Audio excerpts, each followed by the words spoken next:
أعوذ بالله من الشيطان الرجيم. بسم الله الرحمن الرحيم. الحمد لله رب العالمين، والصلاة والسلام على سيد الأنبياء والمرسلين، سيدنا ونبينا وشفيعنا أبي القاسم محمد وعلى أهل بيت الطيبين الطاهرين المعصومين المظلومين، ولعنة الله على أعدائهم أجمعين من يومنا هذا إلى قيام يوم الدين. أما بعد، فقد قال الله تبارك وتعالى في القرآن الكريم: بسم الله الرحمن الرحيم. إن الدين عند الله الإسلام. صلوات پڑھتے پر محمد و آل محمد.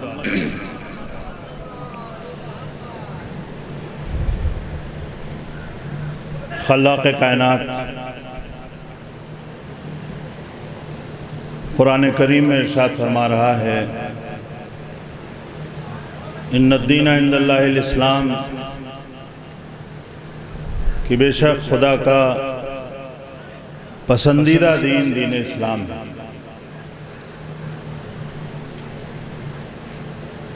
جب دین کے حوالے سے گفتگو ہوتی ہے تو ہم سب کا بہرحال یہ دعویٰ ہوتا ہے کہ ہم سبھی دیندار ہیں، دین اسلام کے ماننے والے ہیں، اور ہر انسان کوشش کرتا ہے کہ وہ اپنے دین کے اعتبار سے عمل کرے. جب ہم دین اسلام کی بات کرتے ہیں تو دین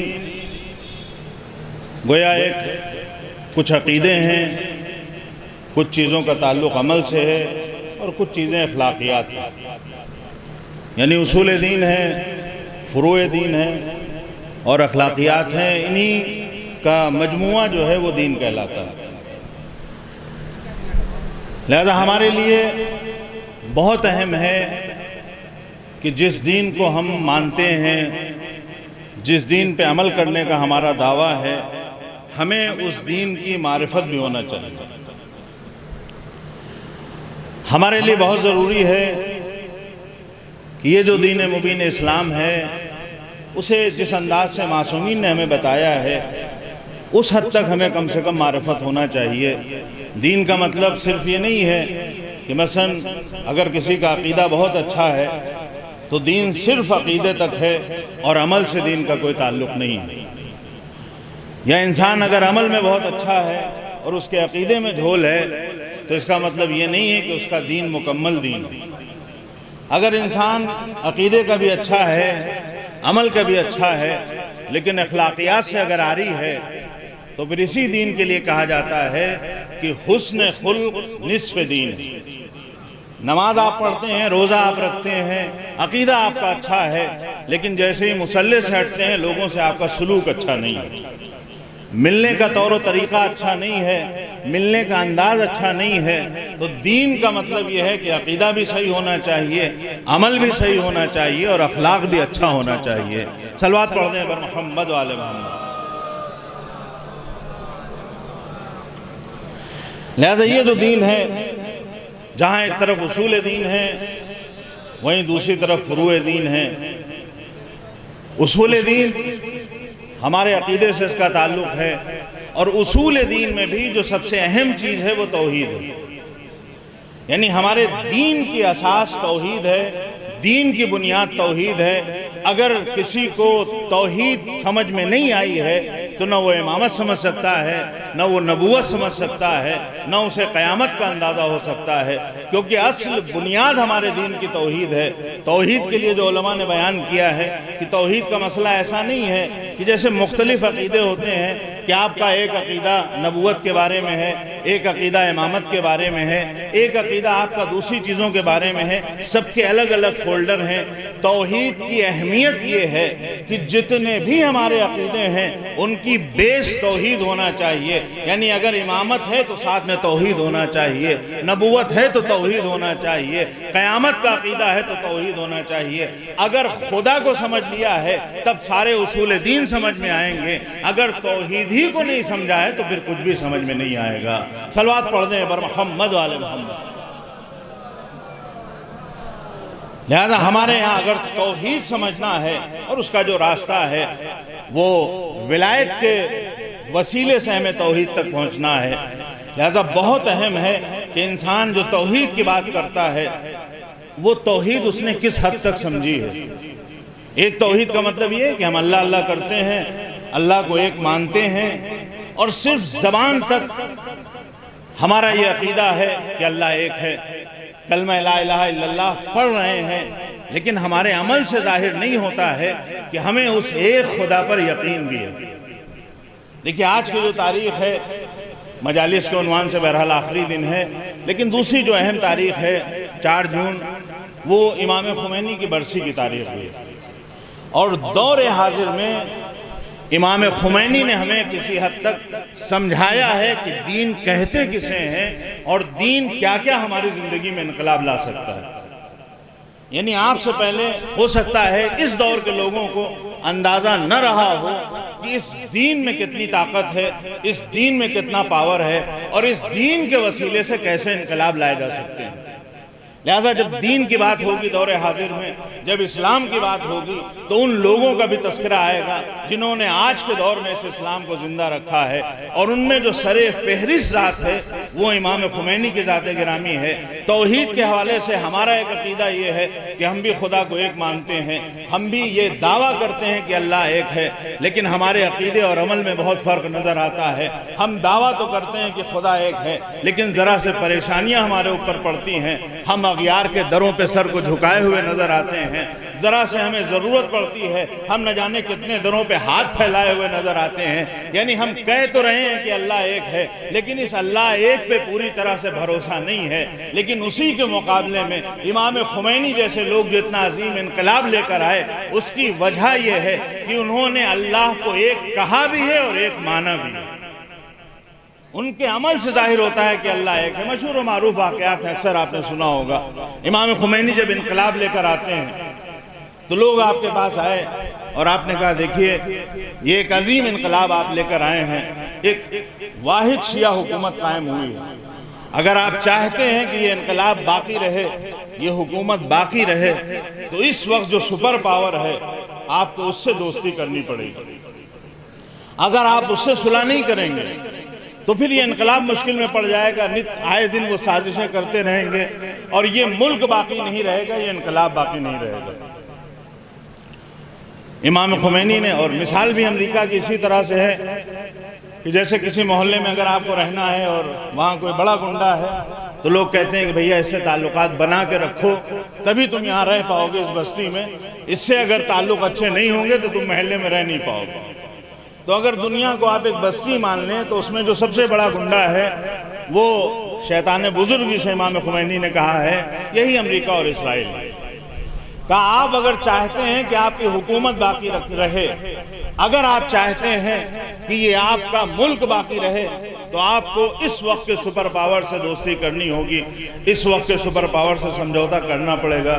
امام خمینی نے سر کو اٹھا کے خوبصورت جملہ ارشاد فرمایا، آپ نے کہا کہ جب ہم نے ایک بار اللہ اکبر کہہ دیا کہ اللہ سب سے بڑا ہے تو پھر اس کے بعد کوئی سپر پاور نہیں رہ جاتا، پھر اس کے بعد کسی بھی سپر پاور کی کوئی حیثیت نہیں ہے۔ جب ہم نے کہہ دیا کہ اللہ سب سے بڑا ہے تو پھر اس سے بڑا کوئی نہیں ہے۔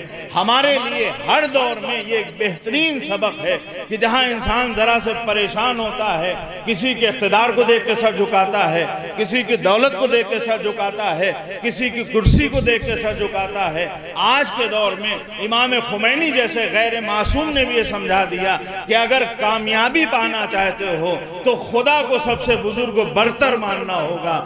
اگر خدا کو بڑا مان لو گے تو پھر ان چھوٹے چھوٹے خداؤں کے سامنے سر نہیں جھکانا پڑے گا۔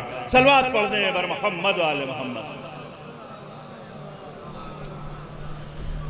لہذا ہمارے لیے سب سے اہم یہ ہے کہ ہم نے اگر خدا اللہ اکبر کہا ہے تو اللہ کو اکبر مانا ہے کہ نہیں مانا ہے۔ ہم اگر کہتے ہیں کہ اسلام بہترین دین ہے تو ہمارا اس پہ بھروسہ ہے بھی کہ نہیں۔ امام خمینی سے کسی نے کہا کہ یہ جو آپ کا طریقہ ہے یا یہ جو شریعت پہ آپ عمل کر رہے ہیں، مثلا آپ اس سے ایران کو کئی سو سال پیچھے لے کے چلے جائیں گے، یعنی اگر آپ ترقی کرنا چاہتے ہیں تو آپ کو یہ طریقہ چھوڑنا پڑے گا۔ امام خمینی نے بڑا خوبصورت جواب دیا، انہوں نے کہا تم 100-200 سال کی بات کر رہے ہو، میں ایران کو 1400 سال پیچھے لے جانا چاہتا ہوں۔ یعنی جو اصل اسلام ہے وہاں تک لے کے جانا چاہتے ہیں، جہاں اصل اسلام پر عمل ہوگا وہاں کبھی بھی انسان کا سر نہیں جھکے گا۔ امام خمینی نے آج سے تقریباً 40 سال پہلے جملہ ارشاد فرمایا تھا، آج 40 سال گزرنے کے بعد آپ کا جملہ ہم سے خراج تحسین وصول کر رہا ہے کہ جتنے وہ لوگ جنہوں نے وقت کے سلاطین کے آگے سر جھکا دیا تھا، جنہوں نے امریکہ جیسے ملکوں کو سپر پاور مان لیا تھا، آج وہ تو ذلیل و خوار ہوئے ہیں، لیکن جو امام خمینی کا ایران ہے، جو امام خمینی کا انقلاب ہے، وہ کل بھی سر بلند تھا، آج بھی سر بلند ہے۔ صلوات پڑھ دیں بر محمد و آل محمد۔ یعنی اصل عزت اسی وقت ہے جب ہمارے پاس دین ہے۔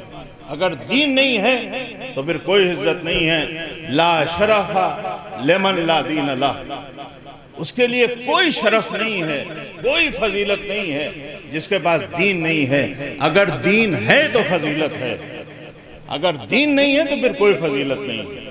ہمارا اور آپ کا مزاج ہے کہ ہم سے اگر پوچھا جائے کہ بھائی فلاں صاحب کیسے ہیں، کیا حالات ہیں، بہت دنوں سے دکھائی نہیں دیے، تو ہم یہی بتاتے ہیں اگر حالات خراب ہوں گے کہ ہاں بڑے حالات خراب چل رہے ہیں، بڑی غربت ہے، بڑے مسائل ہیں، کاروبار اچھا نہیں چل رہا ہے، مارکیٹ میں ان کا کاروبار جو اس کی کوئی ڈیمانڈ نہیں ہے، بہت بری طرح سے مارکیٹ متاثر ہے، بڑے خراب حالات چل رہے ہیں۔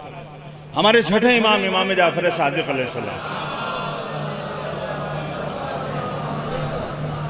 آپ نے اپنے صحابی سے کسی کے بارے میں سوال کیا، شاید ابراہیم نام تھا، ان کے بارے میں پوچھا کہ بہت دن ہو گئے وہ دکھائی نہیں دے رہے ہیں۔ جیسے ہم لوگ پوچھتے ہیں کہ بھائی فلاں صاحب بہت دنوں سے دکھ نہیں رہے، کیسے ہیں؟ تو امام نے بھی پوچھا، اب ہم سے کوئی پوچھتا فلاں صاحب دکھائی نہیں دے رہے تو ہم کہتے ہیں ہاں بڑے حالات خراب ہیں، کاروبار اچھا نہیں چل رہا ہے، بہت پریشان ہیں۔ انہوں نے بھی ایسے ہی جواب دیا، انہوں نے کہا مولا ادھر کچھ دنوں سے بڑے حالات خراب چل رہے ہیں، کاروبار اچھا نہیں، بہت پریشان ہے۔ تو امام نے ارشاد فرمایا میں نے یہ نہیں پوچھا، مجھے یہ بتاؤ کیف دینہ، کہ ان کا دین کیسا ہے۔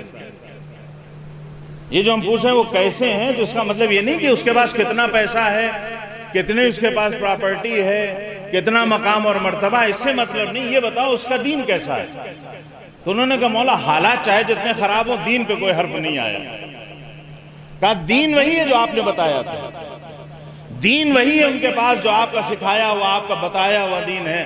تو مولا نے کہا کہ پھر اس سے زیادہ امیر کوئی انسان نہیں ہے، جس کے پاس دولت دین ہو تو اس سے بڑھ کے کوئی غنی نہیں ہے۔ صلوات پڑھ دیں بر محمد و آل محمد۔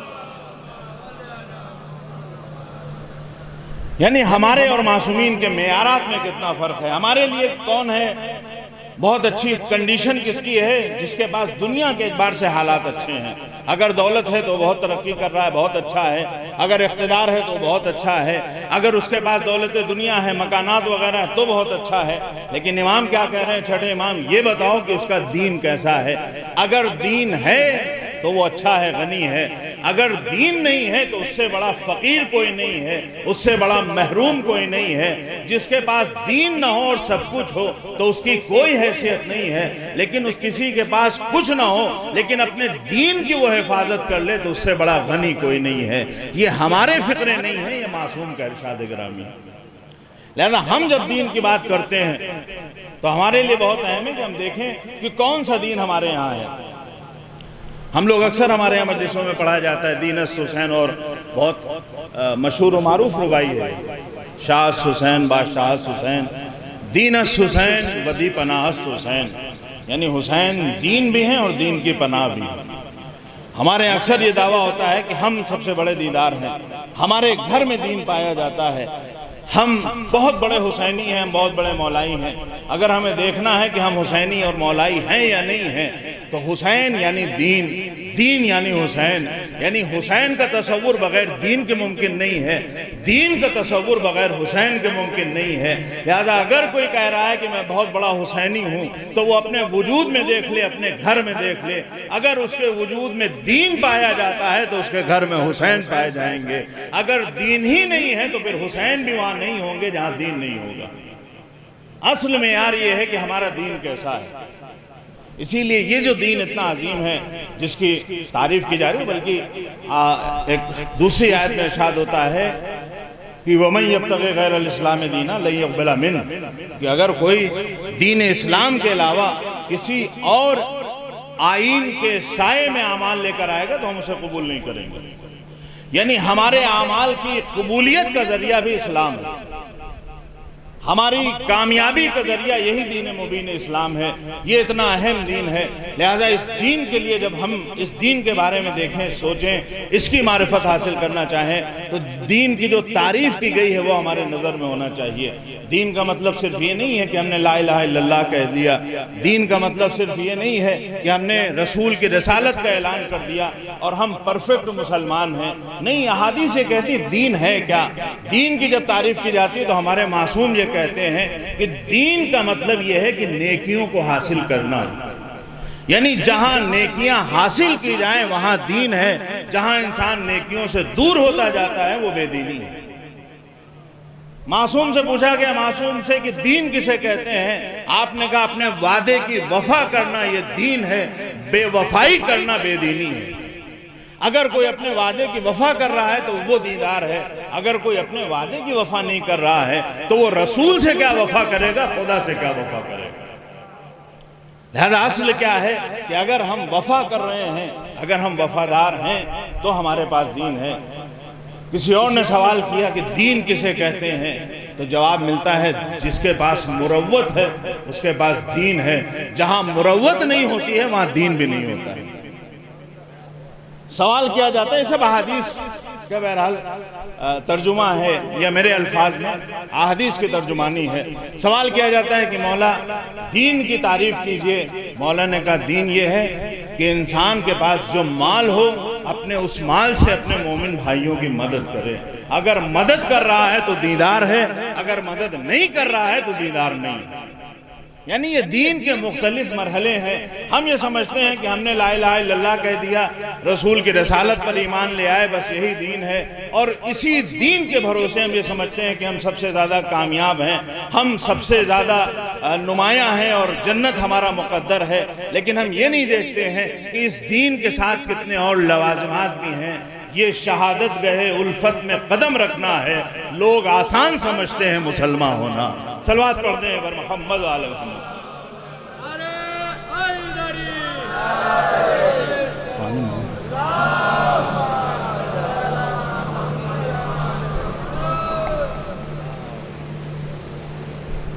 صلوات پڑھتے ہیں بر محمد علیہ محمد۔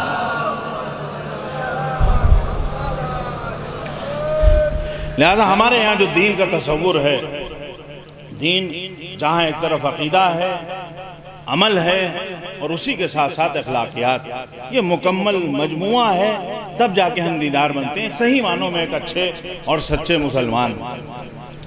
اگر ہم اپنے وعدے پہ وفا نہیں کرتے ہیں، جیسے آج کل اکثر ہوتا ہے، ہم لوگوں کے ساتھ ایک عام سا مسئلہ ہے، خاص کر کے مجالس وغیرہ کے حوالے سے، کہ اگر ہم نے کہا کہ 9 بجے کا اعلان ہے تو لوگ پہلے سے مان کے چلتے ہیں کہ 10-11 تو بجنا ہے۔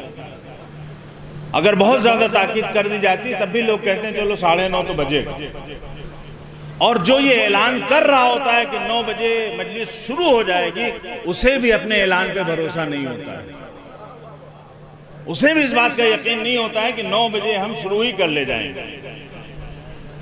انسان جو کامیاب انسان ہے، دور حاضر میں آج کی تاریخ میں امام خمینی سے ہٹ کے کوئی مثال میں نہیں دینا چاہتا۔ امام خمینی کی زندگی میں آپ دیکھیے جو ان کی خصوصیات بیان کی گئی، کہ امام خمینی وقت کے انتہائی پابند تھے.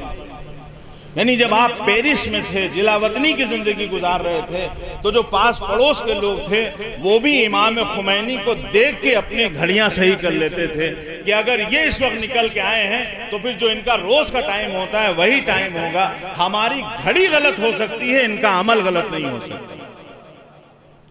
اتنے وقت کے پابند تھے، اور جب انہوں نے وقت کی پابندی کی ہے تو پھر اسی وقت کو بدل کے دکھا دیا ہے کہ اگر کوئی وقت کا پابند ہوتا ہے تو وہی اس لائق ہوتا ہے کہ ایک عظیم انقلاب لے کر آ جائے. ہمارے ساتھ سب سے بڑا مسئلہ یہ ہے کہ ہم جب اپنے وقت کی پابندی نہیں کر سکتے ہیں تو وقت کو بدل کیا پائیں گے. جب ہم اپنے وقت کے پابندی نہیں ہیں تو پھر وقت میں ہم تبدیلی کیا لائیں گے، انقلاب کیا لائیں گے.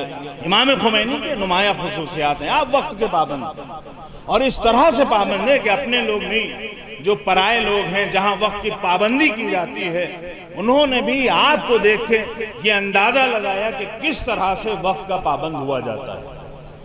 اور آپ سوچیں کہ امام خمینی نے اپنی انہی صفات کی وجہ سے ایک ایسا عظیم انقلاب لے کر آئے کہ جس کا ہم تصور نہیں کر سکتے. یعنی اس وقت بہرحال ہم لوگ نہیں تھے، جو بزرگان اس وقت موجود رہے ہوں گے انہوں نے دیکھا ہوگا کہ اس وقت یہ تصور بھی نہیں تھا کہ کوئی ایسی حکومت جو 700-800 سال پرانی ہو اس حکومت کو بدلا جا سکتا ہے. یہاں تو لوگوں کے حوصلے اتنا پست ہیں کہ 8-9 سال کی حکومت کے بارے میں سوچتے ہیں پتہ نہیں بدل پائیں گے کہ نہیں بدل پائیں گے.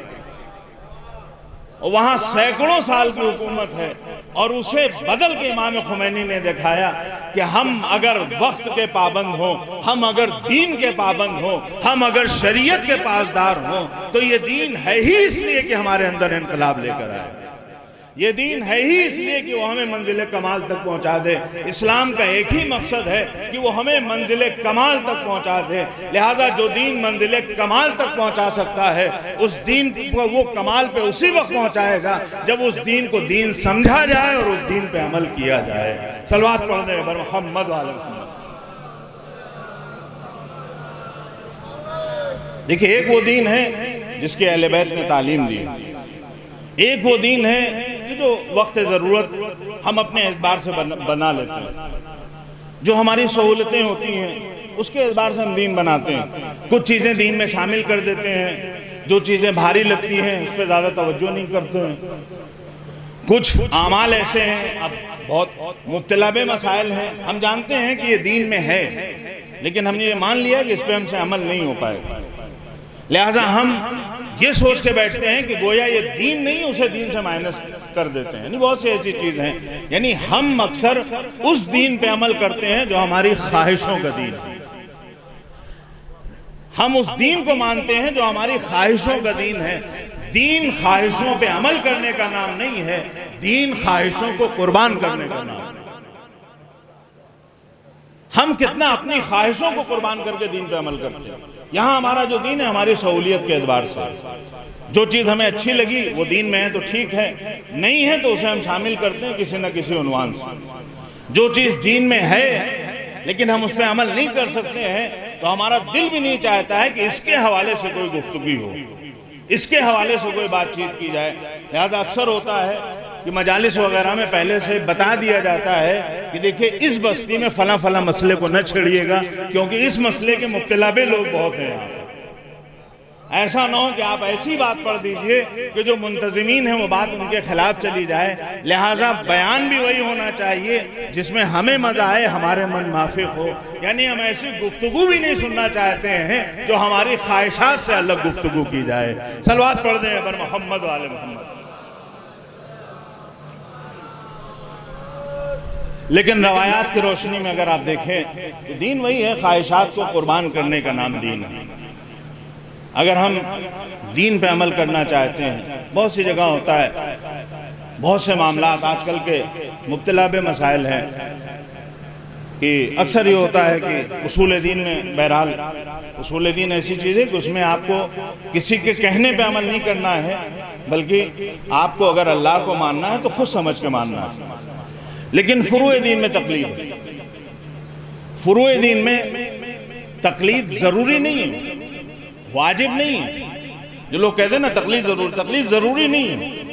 اگر آپ اجتہاد کر سکتے ہیں تو پھر تقلید کی ضرورت نہیں ہے. صلوات پڑھیں. تشریف لیں آگے. صلی اللہ علیہ محمد علیہ. اس سے بہتر نعرہ صلوات.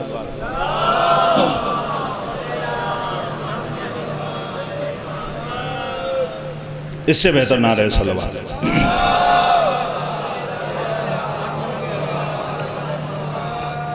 لہذا جو فروع دین ہے اس میں تقلید کرنا ہے، لیکن تقلید وہ کرے گا جو اجتہاد نہ کر سکتا. اگر آپ اجتہاد کر سکتے ہیں تو کسی نے نہیں کہا آپ تقلید کیجیے. اجتہاد کا مطلب یہ ہے کہ آپ قرآن اور حدیث سے اگر دین کو سمجھ سکتے ہیں تو شریعت یہی کہتی ہے کہ دین کو سمجھو، تقلید کرنے کی ضرورت نہیں ہے. تقلید وہی کرے گا جو اس لائق نہ ہو کہ قرآن اور حدیث سے اپنے دین کو سمجھ سکے. لہذا تقلید کا مطلب یہ نہیں کہ تقلید ضرور کرنا ہے، ہاں اسے ضرور کرنا ہے جو اس لائق ہی نہ ہو کہ حدیث اور قرآن سے دین سمجھ سکے. اور دور حاضر میں تقریباً ہم سبھی لوگ تقلید کرتے ہیں. اتنا ملکہ نہیں ہے ہم لوگوں میں کہ ہم حدیث اور روایت کو صحیح ڈھنگ سے سمجھ کے جو حکم خدا ہے اسے اخذ کر لیں. اور اس راہ میں بھی جو لوگ جن کی ہم تقلید کرتے ہیں، جب آپ مسئلے دیکھیے تو ان مسئلوں میں آخر میں جو ہمارا مجتہد ہے وہ مسئلہ لکھنے کے بعد آخر میں لکھتا ہے واللہ عالم بالصواب، کہ صحیح بات کیا ہے وہ خدا جانتا ہے. یہ ہم نے اپنے حساب سے، یہ معصوم ذہن نہیں ہے، غیر معصوم، انہوں نے اپنے ذہن کے اعتبار سے، اپنے علم کے اعتبار سے جو کوشش ہو سکی کی، اور اس کوشش کے بعد جو نتیجہ نکلا اسے فتوے کی شکل میں بیان کر دیا کہ اس مسئلے میں قرآن اور حدیث کا کہنا یہ ہے. یہاں پہ بھی اپنی بات نہیں ہوتی. جیسے ہم کہتے ہیں سیستانی صاحب کا فتویٰ ہے تو وہ فتویٰ سیستانی صاحب کا ہے، لیکن سیستانی صاحب نے اپنے پاس سے بیان نہیں کیا ہے، نتیجہ قرآن اور حدیث ہی سے نکالا ہے. یہ سیستانی صاحب یا خامنئی صاحب نہیں کہہ رہے ہیں اپنے پاس سے، لیکن آخر میں کیا لکھتے ہیں واللہ عالم بالصواب. یعنی ہم نے اپنی پوری کوشش کر لی ہے لیکن خدا بہتر جانتا ہے حقیقت کیا ہے. بہت سے لوگ یہ سمجھتے ہیں کہ جو انسان واللہ عالم بالصواب لکھ رہا ہے یہ فقرہ اس بات کی علامت ہے کہ یہ بہت عالم ہے، لیکن اگر صحیح معنوں میں دیکھا جائے تو یہ جو واللہ عالم بالصواب لکھا جا رہا ہے یہ اپنی عالمیت کا اعلان نہیں ہے بلکہ اپنی عاجزی کا اعلان کیا جا رہا ہے کہ ہم نے بڑی کوشش کر لی ہے لیکن پھر بھی یقینی نہیں ہے کہ ہم صحیح حل تک پہنچ گئے ہوں. خدا بہتر جانتا ہے، لہذا یہ فقرہ بھی اظہار عاجزی کے لیے ہے، اظہار عالمیت کے لیے نہیں ہے. وہاں سے اپنے علم کا اظہار نہیں کیا جا رہا. یہ نہیں کوئی کہہ رہا ہے کہ نہیں یہی ہے، یہ جو ہم نے سمجھ لیا بس یہی، اس کے علاوہ کچھ نہیں. یہ جو انداز ہوتا ہے یہ جاہلوں کا، ہم جیسے لوگوں کا، کہ نہیں یہ مسئلہ تو ہمارا ہم سمجھ میں آ گیا، اب اس کے علاوہ کچھ اور سمجھ میں نہیں آتا، اس کے علاوہ کچھ اور ہو نہیں سکتا. اور اسی لیے روایات میں اس طرح کے فقروں کو استعمال کرنے کے لیے عام لوگوں سے منع کیا گیا.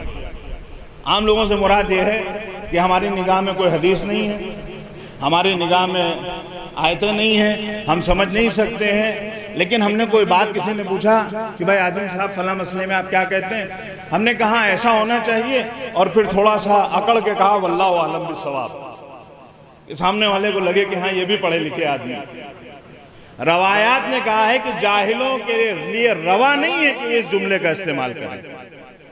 جس نے کوشش کی ہو، دسیوں آیتیں اور روایتیں دیکھی ہوں اور پھر اس کے بعد یہ نتیجہ نکالا ہو، وہ کہے واللہ عالم بالصواب. یعنی ایسا جملہ نہیں استعمال کرنا چاہیے جس سے یہ سمجھ میں آنے لگے کہ آپ بھی عالم ہیں، آپ بھی سمجھدار ہیں. کہنے کا مطلب یہ ہے کہ روایات میں یہ کہا گیا ہے کہ اپنے آپ کو وہی ظاہر کرو جو ہو، جو نہیں ہو اس کو ظاہر کرنے کی ضرورت نہیں ہے. کسی بھی فیلڈ میں ہمیشہ اسی چیز کا اظہار ہونا چاہیے جو آپ ہیں. اپنے انداز سے، اپنی گفتگو سے اس بات کا اظہار نہ ہو کہ آپ ہیں کچھ اور، لگے کچھ اور. یہاں پر بھی چہرہ بدلنے کی اجازت نہیں ہے، بہروپ بھرنے کی اجازت نہیں ہے. آپ جو ہیں وہی دکھنا چاہیے، آپ جو نہیں ہیں وہ نہیں دکھنا چاہیے. صلوات پڑھ دیں بر محمد وعلی محمد. لہذا ہمارا جو مجتہد ہے وہ آخر میں یہ لکھے گا واللہ عالم بالصواب، اور ہم اس کے بتائے ہوئے فتوے پہ عمل کرتے ہیں. یہ عمل تقلید ہے. بہت سے لوگ دیکھا ہے، بعض جوان یا بعض روایتیں ہیں، ابھی جلدی کہیں دیکھا تھا کہ اس میں انہوں نے لکھا تھا کہ ہم تقلید نہیں کرتے ہیں، روایت میں کہا گیا رجوع کرو، تو ہم علماء سے رجوع کرتے ہیں، ہم تقلید نہیں کرتے ہیں۔ کہا اچھا آپ رجوع کر کے کیا کرتے ہیں؟ کہا رجوع کرتے ہیں اور ان کی بات پہ عمل کرتے ہیں۔ کہا اگر آپ رجوع کر کے ان کی بات پہ عمل کرتے ہیں تو آپ چاہے اسے رجوع کہیے چاہے تقلید کہیے، لفظ ہی بدلیں، عمل وہی ہے۔ تو انہوں نے کہا، ان کو لگا کہ پھنس رہے ہیں، کہا نہیں، رجوع میں یہ ہوتا ہے کہ اگر سمجھ میں آیا تو عمل کرتے ہیں، نہیں سمجھ میں آیا تو عمل نہیں کرتے ہیں۔ تو جب نہیں سمجھ میں آیا اور سمجھنے کے لیے آپ نے رابطہ قائم کیا، اور پھر اس کے بعد آپ اپنے ہی علم کے اعتبار سے فیصلہ کرنا چاہ رہے ہیں کہ جو ہمیں سمجھ میں آئے گا اسی پہ عمل کریں گے، تو پھر ایسے آدمی کو رجوع بھی نہیں کرنا چاہیے، کیونکہ اگر رجوع کرنا ہے تو وہاں عمل بھی کرنا ہوگا۔ اگر اپنی ہی مرضی کے اعتبار سے چلنا ہے تو پھر کسی عالم سے پوچھنا کیا، کسی استاد کے پاس جانا کیا۔ صلوات پڑھنے پر محمد و آل محمد۔ لہذا اکثر یہ ہوتا ہے جو ہمارے خاص کر کے نوجوان اذہان ہیں، ان کو بھڑکانے کے لیے کچھ لوگ آ جاتے ہیں، کچھ اس طرح کی باتیں ہوتی ہیں، اور آدمی بھی وقتی طور پہ اسے لگتا ہے کہ ہم کو بھی دین کے حوالے سے بہت کچھ سمجھ میں آ گیا، لہذا وہ اپنی رائے بہت آسانی سے دینے لگتا ہے۔ لیکن اگر ذرا سے بھی ہم غور و فکر کریں، ایسے بہت سے مسائل میں، بعض مسائل یہیں اطراف کے ہیں، اکثر ہم دیکھتے ہیں کہ جو بہکانے والا انسان ہے اس کے پاس علم کے نام پہ کچھ بھی نہیں۔ ہم جان رہے ہیں کہ بندہ پڑھا لکھا نہیں ہے، ہمیں معلوم ہے کہ اس نے کسی حوزے سے قاعدے سے علم حاصل نہیں کیا ہے، لیکن اس کے کہنے پہ ہم اپنی نمازیں برباد کرنے کے لیے تیار ہیں۔ اور ہم یہ دیکھ رہے ہیں کہ ہماری بستی میں بہت سے بزرگ علماء موجود ہیں، ہمیں ان کی بات سمجھ میں نہیں آ رہی ہے کہ جنہوں نے دسیوں سال حوزہ علمیہ میں صرف کیے ہیں، ہمیں ان کی بات سمجھ میں نہیں آ رہی ہے، لیکن ایک ایسے آدمی کی بات سمجھ میں آ رہی ہے جس نے کچھ بھی علم حاصل نہیں کیا ہے، تو پھر ہم جیسے لوگوں کو، کم سے کم ہم جیسے لوگوں کو اس بات پر کا اعتراض کرنے کا کوئی حق نہیں ہے کہ ہم لوگوں پہ اعتراض کریں کہ انہیں علی سمجھ میں کیوں نہیں آیا، دشمنان علی کیوں سمجھ میں آ گئے، وہ علی کے پاس سے کیوں چلے گئے، امیر شام کے دربار میں جا کے کیوں بیٹھ گئے۔ یہی معیار وہاں بھی رہا ہوگا۔ آج بھی اگر علم کو ٹھکرا کے جہالت کے پیچھے چلا جا رہا ہے تو یہی معیار کل بھی تھا۔ علی کو تنہا چھوڑ کے دربار شام سجا لیا گیا تھا۔ صلوات پڑھ دیں بر محمد و آل محمد۔ تاریخ ہمارے لیے مقام عبرت ہے۔ اگر ہم تاریخ سے عبرت نہیں لیتے، میں یہ نہیں کہتا ہوں کہ ہم جیسے لوگ بہت پڑھے لکھے، ہم جیسے لوگ نہیں، لیکن جو بزرگان دین و ملت ہیں، اگر آپ کی نگاہ میں ایسے اشخاص ہیں تو پھر کم سے کم آپ کوئی معیار تو بنائیے، کوئی معیار علمی تو بنائیے۔ یہ نہیں ہونا چاہیے کہ آپ سامنے جو شخص ہے اسے صرف آپ نے ایک وسیلہ بنایا ہے، ورنہ اصل آپ کی خواہشوں کا دین ہے۔ آپ کو اپنی خواہشوں پہ عمل کرنا تھا، لہٰذا ایک پتلا لا کے سامنے کھڑا کر دیا۔ مجتہدین کے مقابلے میں، علماء کے مقابلے میں، اپنی بستی کے بزرگوں کے مقابلے میں، یہاں اصل میں وہ شخص کچھ نہیں ہے بلکہ آپ کی خواہشیں ہیں، اور ان خواہشوں کی غلامی آپ کر رہے ہیں۔ خواہشیں جب حاوی ہو جاتی ہیں تو انسان کبھی دین کو چھوڑتا ہوا نظر آتا ہے، کبھی شریعت چھوڑتا ہوا نظر آتا ہے۔ یہ جو دین اور شریعت سے سودا ہوتا ہے یہ اسی وقت ہوتا ہے جب ہم پر خواہشیں حاوی ہو جاتی ہیں۔ مقام عمل میں ہمارا دل چاہتا ہے فلاں عمل کیا جائے، اب فلاں عمل انجام دینے کے لیے ہم یہ دیکھتے ہیں کہ کون ہے جو ہمارا سپورٹ کرے، لہذا ہم کوشش کرتے ہیں کہ کوئی ایسا مل جائے کہ جس کی طرف سے ہمارے اس عمل کی ذرا سے تائید ہو جائے۔ اور پھر جب آپ سے پوچھا جاتا ہے کہ کیوں کر رہے ہو تو کہتے ہیں فلاں عالم نے ایسا کہا اس لیے کر رہے ہیں۔ اور شریعت میں، ہمارے دین میں یہ بھی کہا گیا ہے کہ اگر تقلید کرنا ہے تو آپ کو پہلے یہ پرکھنا ہے کہ کون سب سے زیادہ عالم ہے۔ آپ عالم دیکھ کے تقلید کریں گے، فتوے دیکھ کے تقلید نہیں کریں گے۔ فتوے نہیں دیکھیں گے کہ جس کا میرے مرضی کے اعتبار سے فتویٰ ہے ہمیں اس کے اعتبار سے عمل کرنا ہے، نہیں، عالم دیکھنا ہے پھر اس کے بعد عمل کرنا ہے۔ اکثر ہم اپنی خواہشوں کی وجہ سے عالم کو درکنار کر دیتے ہیں، فتووں پہ نگاہ ڈالتے ہیں، اور اکثر ایسے فتوے عام بھی کیے جاتے ہیں کہ جن کے مقلدین یہاں پہ نہیں ہیں، لیکن اس لیے عام کیا جاتا ہے تاکہ کچھ لوگوں کی خواہشیں پوری ہو جائیں، کچھ لوگ اپنی خواہشوں کے دین پہ عمل کر سکیں۔ صلوات پڑھ دیں بر محمد و آل محمد۔ اس سے بہتر نعرہ صلوات۔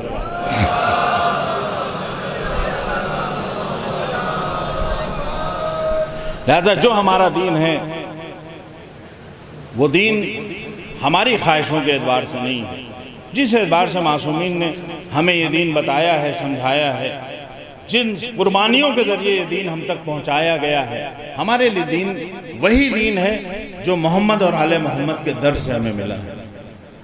اسی لیے کہا گیا ہے کہ دین کا اگر خلاصہ کیا جائے تو دین کچھ نہیں ہے سوائے محبت کی، یعنی دین محبت کے علاوہ کوئی اور تعلیم نہیں دیتا ہے، دین نفرتیں نہیں سکھاتا ہے۔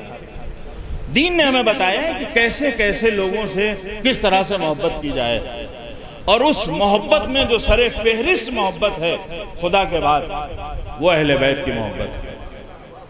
اور یہ جو اہل بیت کی محبت کا ہمارے دین نے تقاضا کیا ہے وہ اس لیے کیونکہ دنیا کی محبت اور اہل بیت کی محبت میں فرق یہ ہے کہ دنیا کی محبت ہمیں بگاڑتی ہے، محبت اہل بیت ہمیں سنوارتی ہے۔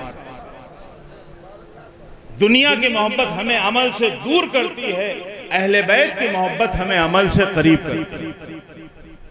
اسی لیے آپ امام خمینی کی زندگی میں بھی اگر آپ دیکھیں تو جس طرح سے خدا سے محبت نظر آئے گی، جس طرح سے دین سے محبت نظر آئے گی، آیت اللہ صدر نے امام خمینی کے بارے میں بڑا خوبصورت جملہ ارشاد فرمایا ہے۔ وہ کہتے ہیں کہ تم لوگ خمینی میں اسی طرح سے ضم ہو جاؤ جس طرح سے ان کا وجود اسلام میں ضم ہو گیا، جس طرح سے انہوں نے اپنے وجود کو دین میں ضم کر دیا کہ جو کچھ ہے دین سے ہٹ کے کچھ نہیں ہے، اسی طرح سے تم اپنے آپ کو خمینی کے وجود میں ضم کر دو۔ یعنی امام خمینی کی زندگی میں جو کچھ ہے وہ دین ہے، پوری کوشش آپ کی یہ تھی کہ جو دین ہے اس پہ عمل کیا جائے۔ آج کے دور میں آپ دیکھیے بہت سے لوگ تھے، انہوں نے کہا آپ یہ دین چھوڑیے، یہاں تک کہ وہ مشہور خط جو ہے آپ کا وہ بھیجا گیا اور آپ نے اس میں کہا کہ جو تمہارا نظام اور سسٹم ہے میں اس کے ہڈیوں کے چٹکنے کی آواز سن رہا ہوں، اور لوگوں نے دیکھا کہ بہت عرصہ نہیں گزرا تھا وہ پورا نظام درہم برہم ہو کے رہ گیا۔ لیکن امام خمینی نے جس دین کو اپنے انقلاب کی بیس قرار دیا تھا وہ دین آج بھی اتنا عزت والا ہے کہ اگر وہ دین ہمیں کمانڈر دیتا ہے تو حسن نصر اللہ جیسا دیتا ہے، اگر شہید دیتا ہے تو قاسم سلیمانی جیسا شہید دیتا ہے، اگر مبلغ دیتا ہے تو شیخ زکزکی جیسا مبلغ دیتا ہے۔ صلوات پڑھ دیں بر محمد آل محمد۔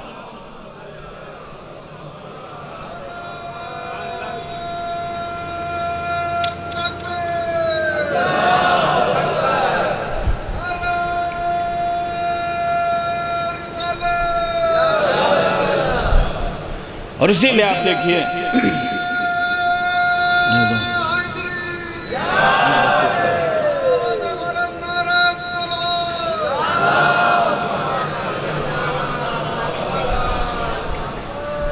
دین ہمیں کس طرح سے عزت عطا کرتا ہے۔ ایک مثال اپنے ہندوستان کی دیکھ کے میں آگے بڑھتا ہوں۔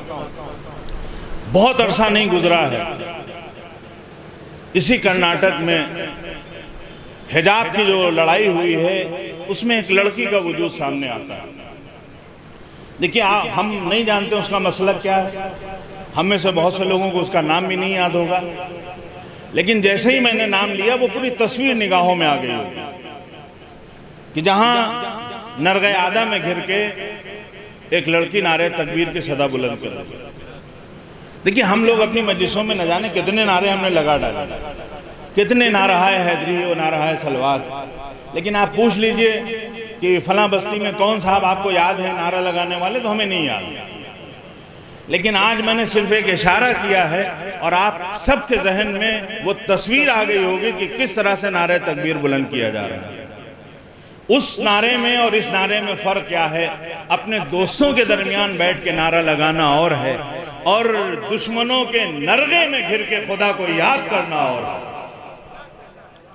جب زمانے سے ڈر لگنے لگے تب اپنے خدا کو یاد کیا جائے، یہ یاد کرنا اور ہے۔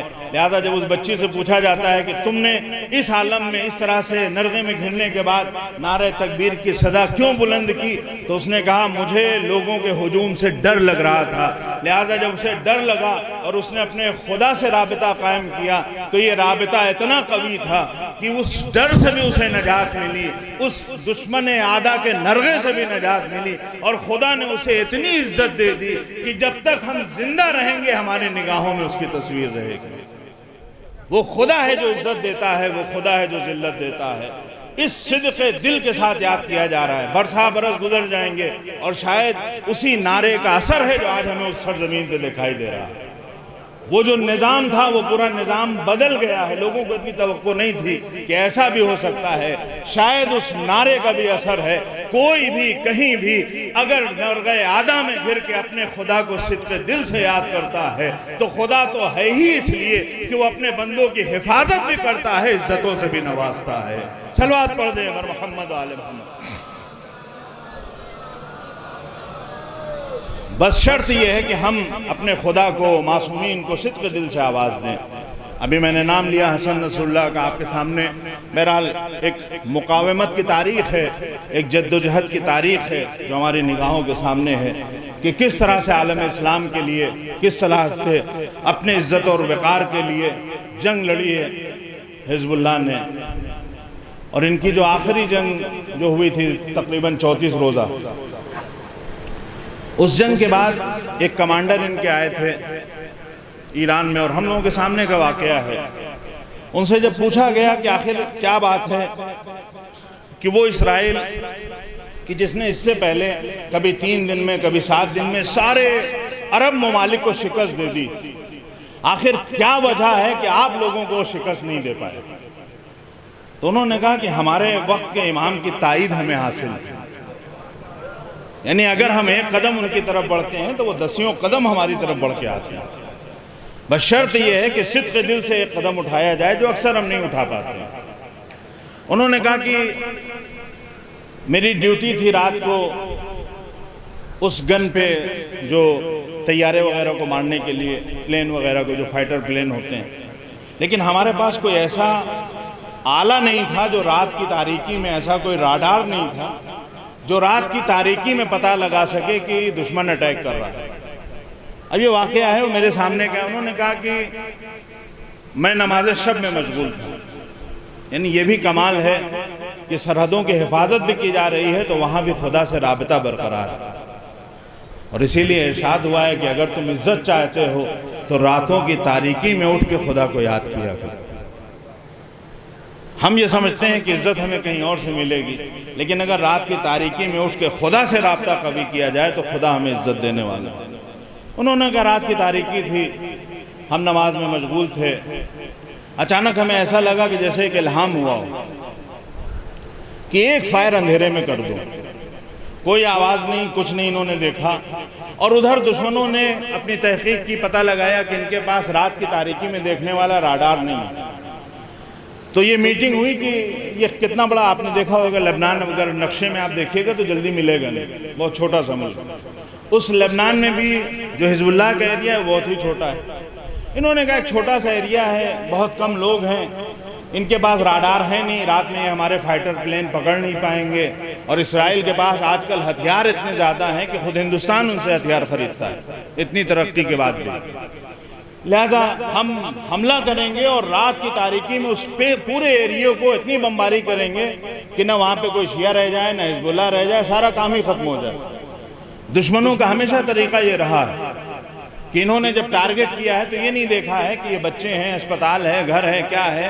حملے ہوئے، آج بھی فلسطین میں ایسے ہی حملے ہوتے ہیں، کبھی اسپتال کو ٹارگٹ کیا جاتا ہے، کبھی اسکول کو، کبھی گھروں کو، یعنی عام لوگوں کی کوئی جان کی کوئی قیمت نہیں ہے۔ لہذا انہوں نے کہا کہ ہم رات کی تاریکی میں حملہ کریں گے، جتنا ایریا ہے اس پورے ایریے میں اتنی بمباری کریں گے کہ سب کچھ ختم ہو جائے گا، پھر ہمارے مقابلے پہ کوئی نہیں آئے گا۔ یہ کہتے ہیں کہ ادھر سے اٹیک ہوتا ہے، دستور یہ ہے کہ احتیاطاً ایک فائٹر پلین سب سے آگے رہتا ہے تاکہ یہ اندازہ رہے کہ کہیں ایسا تو نہیں ہے کہ ہماری اطلاع غلط ہو اور ان کے پاس رات کی تاریکی میں دیکھنے والا راڈار ہو۔ ایک فائٹر پلین آگے ہے، ادھر یہ بندے خدا نماز شب میں مشغول ہے۔ یہ کہتے ہیں اثناء نماز ایک الہام سا ہوا کہ بغیر دیکھے ہوئے، بغیر سنے ہوئے یوں ہی تاریکی میں ایک فائر کر دو۔ انہوں نے کہا نہ میں نے کوئی آواز سنی، کیونکہ فائٹر پلین پہلے آتا ہے، آواز اس کے بعد میں آتی ہے، سپیڈ آواز سے زیادہ تیز ہوتی ہے۔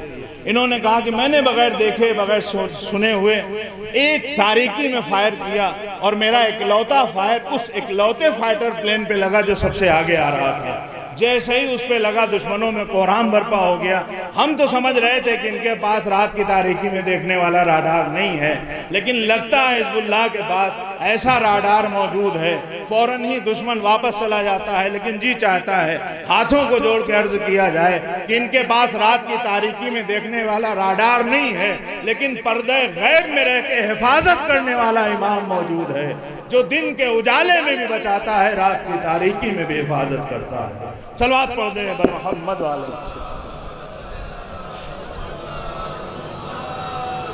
لہذا یہ جو کامیابی کا راز ہے، یہ اپنے امام سے جو رابطہ قوی ہے، جو عقیدہ ہے اس عقیدے پہ یقین بھی ہے، یعنی عقیدہ پختہ ہے۔ ایک بار صرف کہنے کے لیے ہم کہتے ہیں کہ ہاں ہمارا امام موجود ہے، لیکن ہمارے عمل سے کہیں لگتا نہیں ہے کہ ہمارا امام موجود ہے۔ ہم کہتے ہیں ہاں ہم خدا کو مانتے ہیں، لیکن ہمارے عمل سے کہیں لگتا نہیں ہے کہ یہ خدا کو مانتا ہے۔ کبھی زندگی کے کسی شعبے میں ذرا سے پریشانیاں پاتی ہیں تو ہم فوراً شکوہ کرنے لگتے ہیں کہ بار الہ ساری پریشانیوں کے لیے ہم ہی تھے، اور جب نعمتیں ملنے لگتی ہیں تو سب سے پہلے خدا کو بھولنے والے بھی ہم ہی ہوتے ہیں۔ جب نعمتوں کی فراوانیاں ہوتی ہیں تو پھر ہم سب کچھ بھول جاتے ہیں، نہیں یہ سب تو ہماری محنت کا نتیجہ ہے اور یہ تو ہم نے حاصل کیا ہے۔ پھر ہم بھول جاتے ہیں کہ کوئی خدا موجود ہے، لیکن خدا ایسے لوگوں کو یاد دلاتا ہے کہ ہاں میں ہوں۔ تم اگر بھول گئے ہو تو کبھی نہ کبھی تمہیں احساس ہوگا کہ تم سب کچھ نہیں ہو، بلکہ تمہارے اوپر خدا ہے۔ لہٰذا کبھی کبھی بہت کچھ ہونے کے بعد انسان سب کچھ کھو دیتا ہے، اور کبھی کبھی کچھ نہیں ہوتا ہے اور اسے سب کچھ مل جاتا ہے۔ یہ اسی لیے ہے کہ ہمارا خدا موجود ہے۔ ہمیں ہر لمحہ اس بات کا بھروسہ ہونا چاہیے کہ ہمارا خدا موجود ہے، وہ ہمیں دیکھ رہا ہے۔ اسی لیے ایک توحید وہ ہے جہاں یہ زبان سے کہا جاتا ہے کہ خدا ہے، اور ایک توحید وہ ہے کہ زبان سے کہا بھی جاتا ہے، عمل سے مانا بھی جاتا ہے۔ صلوات پڑھ دیں بر محمد والے محمد۔ کبھی کبھی ہوتا ہے کہ ہم ارادہ کرتے ہیں کہ فلاں کام ہمیں کرنا ہے، اور ہمیں یہ لگتا ہے کہ 100% یہ کام ہمارا ہو جائے گا۔ بہت یقین کے ساتھ ہم کہتے ہیں کہ اب اس میں کیا ہے، یہ تو ہو ہی جانا ہے۔ کبھی کبھی ہوتا ہے کہ ہماری ہمتیں ٹوٹنے لگتی ہیں اور ہم یہ سمجھتے ہیں کہ فلاں کام ہم کر لیں گے، لیکن ہمت ٹوٹ جاتی ہے۔ کبھی لگتا ہے کہ کچھ مسئلے ایسے ہیں جو سلجھ ہی نہیں سکتے ہیں، لیکن پردہ غیب سے کچھ ایسا ہوتا ہے کہ سارے مسئلے سلجھ جاتے ہیں۔ مولا کائنات نے کہا عرفت اللہ بفسخ العزائم وحل العقود ونقض الہمم۔ میں نے خدا کو اپنے ارادوں کے ٹوٹنے کے ذریعے پہچانا۔ ہم کہتے ہیں کہ کل ہم یہ کر کے رہیں گے، لیکن پھر کچھ ایسا ہوتا ہے کہ ہم گھر پہ بیٹھے رہ جاتے ہیں، گھر سے نکل نہیں پاتے ہیں۔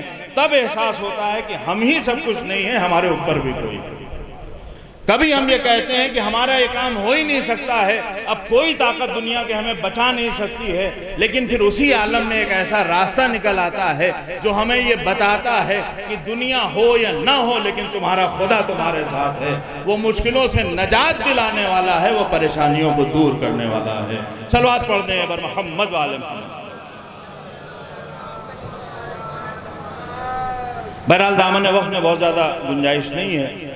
مولانا نجیب صاحب قبلہ بھی تشریف لا چکے ہیں، اور یہ مجلس ان کی پیشانی کے طور پہ، تو انشاءاللہ آپ ان کو 12 یا 12:15 تک سنیے گا۔ تقریباً یہی 5-10 منٹ کی زحمت اور ہے۔ صلوات پڑھنے پر محمد والے محمد۔ لہذا ہمارے لیے بہت ضروری ہے، خاص کر کے ہم جو کربلا والوں کے ماننے والے ہیں، ہمارے لیے بہت ضروری ہے کہ ہم سمجھیں کہ دین کسے کہتے ہیں، اس دین کی اہمیت کیا ہے۔ یہ دین اتنا اہم ہے کہ حسین نے اس کے لیے اپنا پورا بھرا گھر لٹا دیا۔ یعنی اس دین کی اہمیت کا اندازہ ہم سے زیادہ کون لگا سکتا ہے؟ آپ یہ سوچیں کہ یہ دین کتنا اہم ہے۔ یہ دین اتنا اہم ہے کہ حسین نے اس دین کے لیے اتنی عظیم قربانی پیش کی۔ حسین نے سب کچھ لٹایا ہے لیکن دین کو بچایا ہے۔ کربلا یہ درس دیتی ہے کہ تمہیں اپنے دین کے لیے دنیا لوٹا دینا چاہیے، اپنی خواہشات کو قربان کر دینا چاہیے، لیکن دین پہ حرف نہیں آنے دینا چاہیے۔ ہم تشنگان فرات کا ماتم کر رہے ہیں۔ آپ سوچئے کہ خود اس ایک جملے میں کتنا درد ہے اگر اسے سمجھا جائے کہ تشنگان فرات ہیں کون؟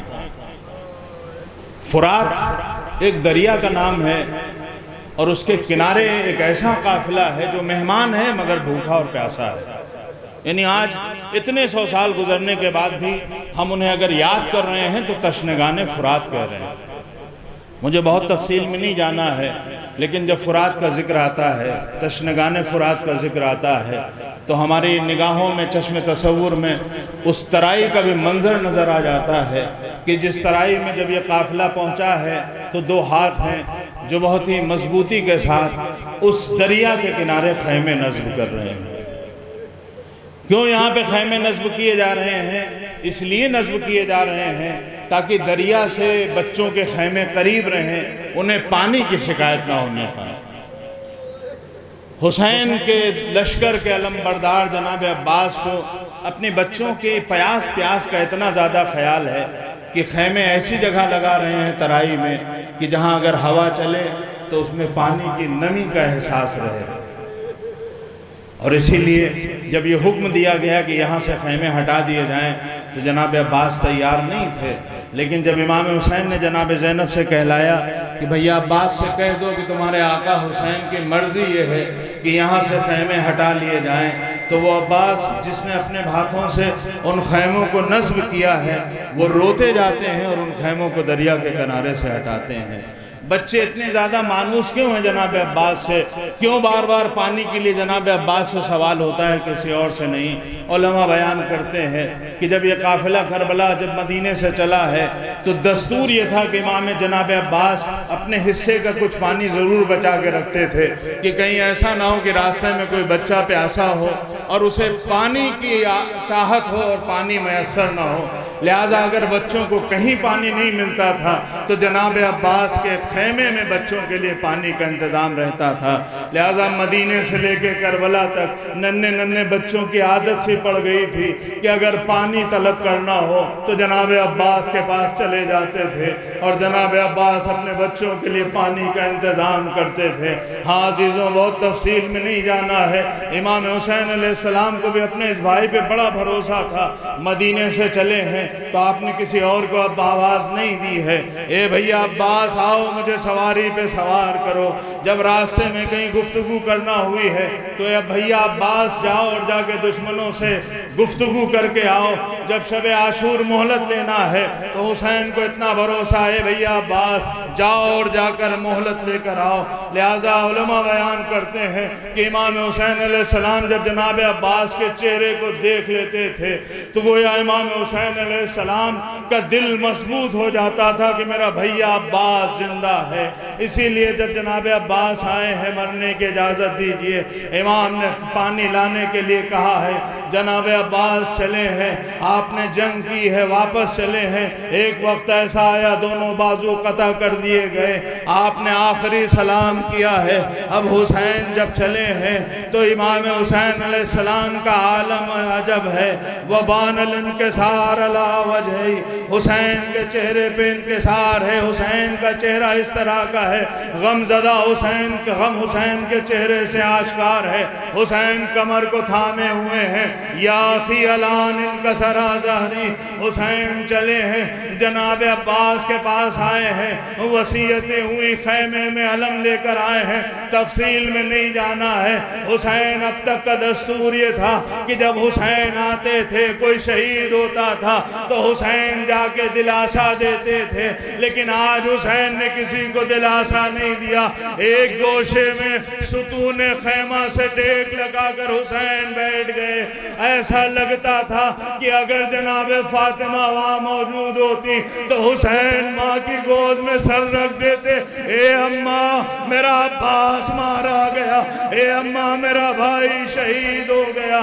روایت کہتی ہے کہ ایک بار جناب زینب کے خیمے میں حسین گئے. آج تک دستور یہ تھا یہ دونوں بھائی بہن ایک دوسرے کو دلاسا دیتے تھے، لیکن آج منظر بدلا ہوا ہے.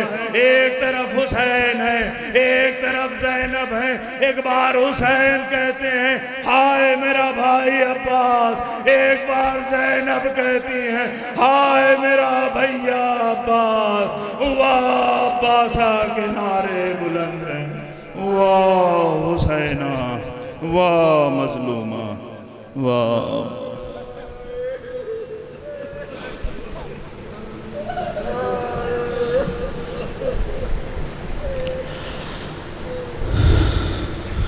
سيعلم الذين ظلموا أي منقلب ينقلبون إنا لله وإنا إليه راجعون۔ بار الہ ہماری اس مختصر سے عبادت کو قبول فرما۔ بار الہ جو لوگ بھی یہاں پہ موجود ہیں، بار الہ ان کے مرحومین کی مغفرت فرما، جو بیمار ہیں انہیں شفاء کامل و عاجل عنایت فرما۔ بار الہ جو لوگ بھی کسی بھی عنوان سے دامے درمے سخنے ان مجالس کے برگزار کرنے میں شریک ہیں، بار الہ ان کی توفیقات میں اضافہ فرما۔ بار الہ جو لوگ بھی ان مجالس کے بانی ہیں، جو مرحوم ہو چکے ہیں، اب ہمارے درمیان نہیں ہیں، خاص کر کے وہ افراد جنہوں نے ابتدا میں ان مجالس کا آغاز کیا، بار الہ ان کی مغفرت فرما، ان کے درجات کو بلند فرما، انہیں جوار معصومین میں جگہ عنایت فرما۔ بار الہ ہمارے علماء کرام مراجع اعظام کا سایہ ہمارے سروں پر قائم و دائم رہے۔